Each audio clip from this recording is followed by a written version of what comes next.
las pantallas, ¿cierto? Las cámaras para recibir a nuestro invitado el día de hoy a esta hora de la mañana, don Felipe Sabando, que ya está con nosotros. Agradecer que esté con nosotros a esta hora de la mañana, Felipe. Ya es la segunda vez que nos acompañas y hoy día vamos a entrar de lleno a hablar un poco sobre los espejos del agua que tenemos hoy día, pero principalmente en la laguna grande de San Pedro de la Paz. Y en el contexto del esquí náutico inclusivo, que hoy día no se puede practicar debido a que Monumentos Nacionales, por algún motivo que todavía no entendemos, se niega a entregar los permisos. Felipe, ¿cómo estás? Buenos días, mucho gusto. Gracias nuevamente por esta invitación, la oportunidad de compartir con ustedes sobre estos temas que me parecen de tanto interés para la comunidad y para todos los que aspiramos a un desarrollo integral de las personas. Sí. Ahí, bueno, tú me preguntabas esto del desarrollo del esquí náutico en los espejos de agua que tenemos en nuestra región y me parece que es un tema delicado lo que está haciendo Monumentos Nacionales porque... Felipe, perdón, ¿puedes acercarte al micrófono? Sí, por supuesto. El primer tema ahí es que el deporte es una cuestión integral para el desarrollo del ser humano. Entonces nosotros entendemos que las ciudades que tienen cuerpos de agua efectivamente pueden aspirar a que las personas practiquen actividad y sea parte de su cultura. Eso normalmente uno lo entiende y también entiende que las ciudades que no lo tienen efectivamente lo puedan ver distinto. De ahí que esta decisión del Consejo de Monumentos Nacionales que se toma en Santiago, que no tienen estas lagunas naturales, que no es parte de lo que ocurre en nuestra zona o hacia el sur de Chile, se vea algo ajeno, algo distinto. Y explicaría quizá en parte por qué no se coincide que se puedan hacer prácticas deportivas al interior de una laguna. Esta laguna es suficientemente grande como para permitir el desarrollo de múltiples actividades. Y la declaratoria de Santiago de la Naturaleza tiene por objeto preservar ciertos objetos de interés, y estos objetos de interés son de la naturaleza para investigaciones científicas. Nosotros vemos que efectivamente la práctica deportiva no amenaza estos objetos, ¿ya? No amenaza ni a la avifauna, ni a la fauna, ni a las especies vegetales que ahí están, y por lo tanto la decisión que toma Monumentos Nacionales es bien incomprensible. Bueno, nosotros como medio, como matinal y como equipo de ese radio que es el estudio donde estamos en este instante desarrollando este matinal, hemos estado haciendo investigaciones en distintas áreas y hemos llegado, bueno, nos pusimos en contacto con Monumentos Nacionales, tratamos de tener al CEREMI, tratamos de tener algún director, alguien que pudiese hacer un intercomunicador válido en relación a este tema. No fue posible conseguir a nadie. No quisieron dar más que una opinión por escrito del tema y la pregunta era simple, el por qué no, habiendo antecedentes de que están todos los permisos y los estudios de entes que sí están hechos para realizar este tipo de estudios, porque convengamos que Monumentos Nacionales no tiene la expertise para poder tomar una decisión en torno al tema. Y no tuvimos respuestas y ahí hacemos la invitación a Monumentos Nacionales, que hoy día no tenemos la claridad absoluta del por qué se niegan. Bueno, tú tienes también acceso a la información que ellos dieron, Felipe, que lo dieron por escrito, dicho sea paso, pero que a la luz de lo que nosotros hemos investigado, nada de lo que ellos respondieron tiene relación un poco con los estudios que existen hoy día, ¿no? Sí, efectivamente, el club compartió conmigo la resolución que le entregó Monumentos Nacionales y es extraña en varios sentidos. O sea, el primero de ellos es que parece indicar que hubieran hecho una evaluación ambiental paralela, ¿ya? Y eso es muy raro porque en Chile hoy las evaluaciones ambientales las realiza el Servicio de Evaluación Ambiental, su nombre lo indica, ¿cierto? Y el club presentó una solicitud de pertinencia de ingreso al sistema de evaluación de impacto ambiental en caso que se estimara que esta actividad pudiera tener efectos sobre los objetos de protección en la laguna. Y el Servicio de Evaluación Ambiental respondió que no, ¿ya? Que no necesitaba hacer ni una declaración ni un estudio de impacto ambiental. O sea que no hay impactos que sean de carácter significativo del desarrollo de esta práctica deportiva en un espacio, además, digámoslo, reducido de la laguna. Es solo un 2% la habilitación de estas pistas más el ingreso. O sea, es muy pequeño el lugar y muy lejos de las zonas de nidificación, digamos, con prudente distancia, ¿ya?, de todos los objetos de protección. Pero además de este proceso paralelo de evaluación donde llama a una universidad entrega una opinión bastante extraña porque sin realizar ningún estudio asociado a esta práctica deportiva. De hecho, los mismos estudios que publica esta universidad, Centro Eula en particular, hablan de que los orígenes de la contaminación y el problema ambiental de la laguna se deriva de dos factores, que son la habilitación de la población, o sea que ocurre un fenómeno de urbanización a gran escala y la deforestación. el club de esquí no tiene nada que ver con eso, la práctica deportiva del esquí no tiene nada que ver con eso. E incluso más, ellos señalan en la resolución de que el problema sería que se utilizarían embarcaciones con motor. Y uno dice, bueno, esto suena un poco extraño porque si bien el esquí náutico requiere embarcaciones con motor, CONAF fiscaliza utilizando embarcaciones con motor de estas mismas características en santuarios de la naturaleza, y además se realizan prácticas deportivas al interior de la Laguna Grande, tales como la autorización que ellos mismos acaban de entregar a los Juegos Panamericanos.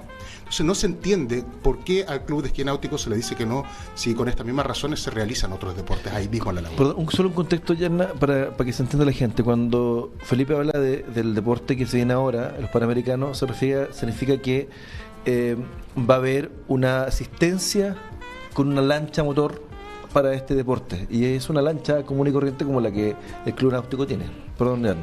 Felipe, pero a ver, para entender un poco más el trasfondo, ¿qué es lo que dice Monumentos Nacionales que produciría un impacto en este espejo de agua de la Laguna Grande? ¿Qué dice? ¿El ruido? ¿El tema de la turbidez al momento de pasar la lancha? ¿Qué es lo que dice en fondo? ¿Por qué no se puede realizar esta actividad? Mira, lamentablemente en una primera instancia no dijo nada. Dijo simplemente: el Consejo de Monumentos Nacionales no autoriza prácticas deportivas con embarcaciones a motor. Y eso resulta que sí ocurre. Nosotros, cuando hacemos el reclamo por la evidente arbitrariedad de esta decisión, entonces empiezan a señalar estos problemas. Esta evaluación ambiental paralela dicen, es que el ruido podría afectar a las aves, es que el paso de la lancha podría afectar a los peces, es que la aproximación podría afectar las zonas de nidificación. Bueno, le contamos a todas las personas, eso no es cierto, porque la lancha está operando en una pista que está definida, que está lejana a las zonas de nidificación, es la misma pista. Por lo tanto, a todos los seres vivos que tengan alguna capacidad de movilidad, incluso que sea lenta, se les da la oportunidad de poder alejarse. Claro. Entonces, después de que tú ya pasas una vez y puedes hacer una ruta de aproximación, que es el protocolo que se comprometió, se le presentó a la Capitanía de Puerto, lo encontraron muy razonable. Tú te aproximas a una lenta velocidad, le permites a cualquier ave, cualquier pez, que se aleje entonces del sector, y tú luego realizas la práctica deportiva con toda seguridad. O sea, además se indicó potencial peligrosidad de los hidrocarburos. Bueno, la carga de la lancha, tal como se comprometió también en el protocolo, se realiza fuera de la laguna, ¿ya? En un lugar habilitado para ello, una estación de servicio, se realiza la carga, y además se cuenta con los medios para poder, en caso muy eventual de un derrame, que hubiera un accidente por alguna extraña razón, ¿ya? Si entendemos que no es lo usual, pero si hubiera, entonces los medios para poder tratar de contener este derrame y entonces que no produzca ningún daño. Entendemos que están cubiertas todas estas situaciones, entonces es raro que se invoquen nuevamente esos peligros para señalar, después de que dijeron que la única razón por la cual es que no se autorizan las prácticas con embarcaciones a motor, sea ahora que hay una nueva evaluación ambiental de y que empiezan a buscar estos otros factores. Exacto, que son para justificar eso. Ahora, Felipe, vámonos un poquito a la práctica, porque cuando tú echas una lancha, en este caso al agua, obviamente produces que el movimiento del agua, ¿cierto? En este caso va a pasar varias veces, pero se ha hablado mucho también que parte del problema de la laguna es que falta oxigenación en el agua. Por lo tanto, la lancha sí te va a producir una oxigenación, o sea, sería un punto, es muy poco, tú dices que el 2% de lo que se va a utilizar, pero algo de oxígeno le va a entrar en ese lugar al agua, porque el oxígeno al agua ingresa también cuando tú tienes agua en movimiento. No es que el oxígeno lo tome y ingresa al agua, no, es solamente con el movimiento, y va a producir en este caso también una turbidez, pero también eso lo produce el viento. Entonces creo que no es un algo que diga, ¿sabes qué? Con la lancha se va a producir esto, es algo negativo. Yo lo veo un poco positivo lo que ocurre con este tema de la turbidez y que le meta oxígeno al agua, porque se pueden producir otro tipo de especies en la laguna. Efectivamente, uno de los aspectos positivos que tiene esto es contribuir a la oxigenación de este cuerpo de agua. No sé si recuerdan, pero años atrás el problema de eutroficación en la laguna era grave, ¿ya? Claro. Se morían los peces por falta de oxígeno, ¿ya? Porque era tal el nivel de contaminación por la falta de alcantarillado, ya decíamos, la urbanización, la deforestación, la cantidad de sedimentos, era problemática, ¿ya? Y claro, la resuspensión que se produce de estos sedimentos también resulta problemática, pero eso ocurre normalmente con el fenómeno del viento, que en este extenso cuerpo de agua entonces es grande.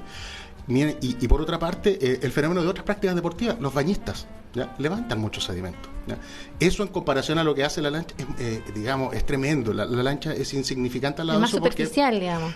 porque efectivamente ellos están más cerca de la superficie o bien más cerca del fondo a la hora de levantar los sedimentos, mientras que la lancha circula por un sector que está más lejano a los sedimentos y, digamos, la lancha no está ejerciendo un flujo, una presión hacia los sedimentos, sino que en el sentido vertical. O sea, provoca este movimiento, esta agitación de las aguas que contribuye a la oxigenación positivamente. Hay estudios que, digamos, esto está ampliamente estudiado y se demuestra, ¿ya? Y no tendría este otro efecto que sería el de poder generar un problema adicional derivado de los sedimentos contaminantes que derivan de estos otros problemas. Claro, ahora el fin de todo esto del Club Esquí Náutico no es una presentación que se hizo esto antojadiza, sino es para ayudar en este caso a los niños de la Teletón para poder tener las terapias correspondientes para poder rehabilitarse. Y todo esto se le hizo saber también a todas las autoridades competentes y todavía siguen diciendo que no. Entonces, sí, ante eso, mira, a ver si nuestra amiga Tamara puede ampliar tal vez la imagen que estamos mostrando. La gente puede ver en estos instantes en pantalla qué es lo que es el esquí náutico inclusivo. Acá a Chile llegaron unas donaciones al Club Náutico de Concepción, ¿cierto? Llegaron unas donaciones de Estados Unidos justamente para poder dar la posibilidad a personas que hoy día no tienen movilidad de sus piernas poder practicar este deporte que evidentemente los desconecta de su actual realidad. sí. ¿Ya? Aquí hay un convenio incluso con la Teletón de ayuda mutua de parte del Club Náutico y la Teletón para que aquellos que quieran poder practicar este deporte lo puedan hacer. Ahora, por todo lo que significa hoy día poder incluir, porque aquí este gobierno, el cual hoy día administra monumentos nacionales, llegó con el concepto de inclusión, ¿correcto? Bien. Su campaña giró en torno a la inclusión y estamos viendo que monumentos nacionales, que hoy día está administrado por este nuevo gobierno, no quiere hacer efectivo su propio concepto de inclusión, porque aquí estamos viendo cómo este deporte puede efectivamente hacer inclusión, como por medio de un deporte náutico que solamente necesita ocupar el 2% de una laguna tan hermosa como la que tenemos acá en San Pedro de la Paz, octava región, por lo que no es en otra comuna. Dicho esto, de no habilitarse esta opción de la Laguna Grande de San Pedro de la Paz, es muy difícil que estas personas tengan los medios para dirigirse a otra laguna que va a estar a 1 o 2 horas de acá de Concepción. Entonces, ¿cómo hacemos inclusión si ellos, Monumentos Nacionales y todas las autoridades que hoy día competen y giran en torno a Monumentos Nacionales, no quieran hacer inclusión? Entonces, el llamado que hacemos ahora de manera responsable es que alguien de Monumentos Nacionales, a nivel central, pueda conversar con nosotros y nos pueda dar argumentos que realmente sean sustentables y que se logre entender, y que para las personas que hoy día pertenecen a la Teletón y hoy día no puedan practicar el deporte, tengan claro el por qué hoy día este gobierno, mala autoridad de monumentos nacionales con su concepto de inclusión, no quieren aplicarlo en este deporte sin saber todavía una razón de peso. Porque tenemos acá a una persona como Felipe, experta en esta materia, y hasta el día de hoy, con todo el antecedente, no tenemos hoy una claridad, Felipe, ¿no? Efectivamente. Resulta curioso, ya, y yo trato de buscar explicaciones más allá de esto. Quizás en Santiago se entiende que la práctica de este deporte se hace en lagunas privadas y corresponde entonces a un acceso a recursos que son distintos. Acá nosotros tenemos los espejos de agua en la ciudad. ¿Ya? Los habitantes de esta región estamos habituados a convivir con nuestra laguna, hacer una práctica deportiva. Estas son tradiciones que vienen de décadas. Y además, como bien ustedes dicen, este deporte ofrece una oportunidad única de inclusión, donde las personas que tienen unas capacidades diferentes pueden practicar este deporte en igualdad de condiciones.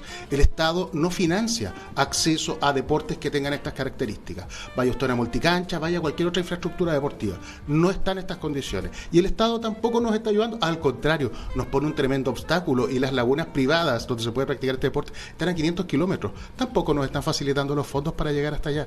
Entonces resulta bien paradójico que, teniendo la Teletón acá, habilitando esta infraestructura, consiguiendo estas donaciones, haciendo todo este trabajo, se ponga esta enorme traba burocrática que nos impide llegar con la práctica deportiva, extenderla a la comunidad, darla a conocer, ya, de que una vez que un club se decide a poner estos recursos a disposición de ellos, podamos hacer esta práctica deportiva, además inclusiva. Y algo para continuar el mismo tema, algo que me llama la atención en cuanto a la inclusión, Felipe, tiene que ver también un poco hoy día con que efectivamente no lograr entender hoy día el orgullo que debería sentir primero la región, ¿ya? Y segundo, el país en tener un deporte que, si bien es cierto, quizás la gente lo considera como elite, y hay mucha gente que le repele las cosas que suenan como elite, pero es inclusivo y además es el único en Latinoamérica. Entonces, ¿qué más orgullo deberían tener las autoridades locales y las nacionales en decir, oye, estamos haciendo algo que es inédito? ¿Por qué no le echamos para adelante? ¿Por qué no le damos posibilidad que parta esto en la región del Biobío y se vaya extendiendo en otras regiones? Tenemos espejo de agua en todo Chile. Entonces, ¿por qué no ampliar este deporte, que si bien es cierto, se puede considerar elite, a dejar un concepto más inclusivo donde todos puedan participar? ¿Por qué cerrar las puertas y por qué mirar algunos deportes como algo malo en circunstancias que puede ser extremadamente bueno para las personas que hoy día más lo necesitan? ¿Ya? Como los que tienen capacidades diferentes. Entonces, no está esa capacidad de decir, ¿sabes qué? Puta, echémosle adelante, porque esto de verdad nos genera orgullo de que se pueda hacer, más encima sin invertir un peso, porque el Estado no está invirtiendo un peso en la inclusión.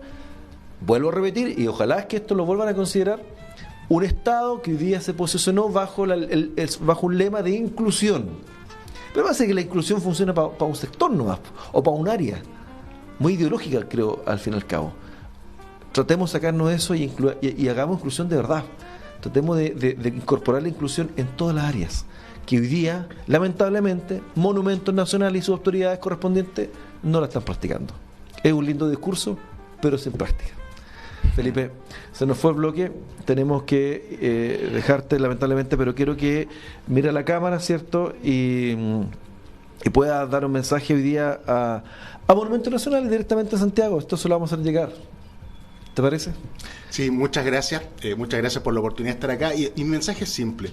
Espero que ahora, con la ley de la naturaleza y que se está produciendo un reordenamiento de la administración de estos espacios, como los santuarios, que ahora van a tener dependencia del Servicio para la Biodiversidad de las Áreas Protegidas, tanto monumentos nacionales como el municipio, comprendan que existen otras áreas protegidas, como las áreas marinas de usos múltiples, ya que albergan esta diversidad de actividades, que se puede efectivamente conservar la naturaleza, preservar el patrimonio ambiental, pero también fomentar la práctica deportiva e incluso la pesca en estas áreas. ¿Por qué en un santuario de la naturaleza, que está muy lejos de ser un área como un parque nacional o una reserva nacional, pero que tiene estos objetos de protección, donde se plantea practicar un deporte que es plenamente respetuoso de estos objetos de protección, pero además se trata de una práctica deportiva inclusiva, sin recursos del Estado prácticamente? Ojalá pudiéramos nosotros acceder a ellos para poder facilitar esto, porque pudiéramos entonces llegar a obtener muy buenos resultados, como están haciendo hoy las ramas deportivas de esta área, y que en definitiva se permita un mayor desarrollo integral de las personas